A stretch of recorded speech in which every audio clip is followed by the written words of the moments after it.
give our viewers first a sense of how the proceedings in the Court of Arbitration of Sports really went. What were the arguments made by the lawyers on behalf of Vinesh? Was there a counter? Who presented the counter? And how did the arguments made before the judges really go?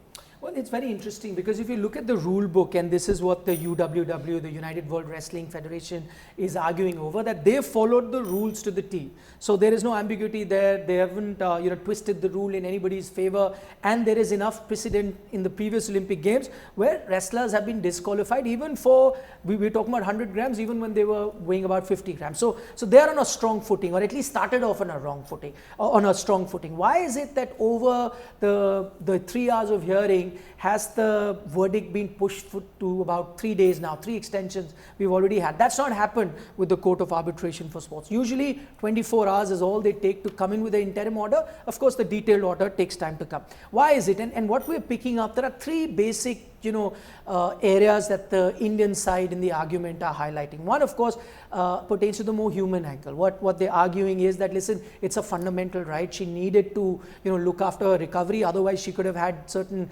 issues with her body that could have been permanent. So if you make a wrestler fight for 3 bouts a day, she needs to load in those carbs, the salts, and so on and so forth. And you can't deny any human is fundamental right. That's one. The other angle they're taking, that, listen, you, for your other international competition, do allow a bit of leeway, and you should do that with the female wrestlers. You cannot have the same rules for male wrestlers and female wrestlers. On certain days of the month, you allow them those few extra grams, and you should look into it, and as a body you should.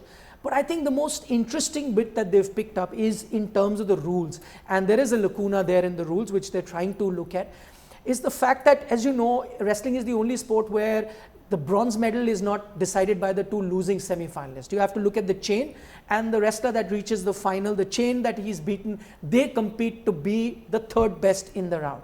Now, what the Indian side argued, that in case of Venish's weight management or weight category, from her side, you have had the wrestlers that she beat compete for the bronze medal. So if in your books she's disqualified, then she's not a finalist.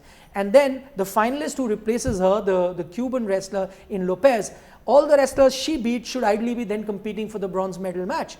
However, the bronze medal match, which is the next day and not the same day, those 3 bouts that happened, were contested by the wrestlers that Vinesh had beaten. So in your eyes, they're putting the onus back onto UWW, saying in your eyes, she's still a finalist. And if she is a finalist, then give her the silver that she deserves. So that's the other argument that they are looking at. However, there are certain bylaws in the UWW manual which do specify that in case of a disqualification, they'll still consider the wrestlers that lost to the finalists. But they're arguing that if the idea is to give it to the 3rd best wrestler, then he or she should come from the side which has made the final. So there is a lacuna there is a loophole there that they are trying to highlight, and which is probably the reason that it's taken them, about 3 days to deliberate on the matter and then try and come to a conclusion. I'm not saying that it's done and dusted, it's in favor of Vinesh Fogart. I think still I would give the edge to the United World Wrestling as to, things still being in their favor. However, it's still opened up a gate, or opened up an opportunity. Like the final that never was. We don't know what will happen,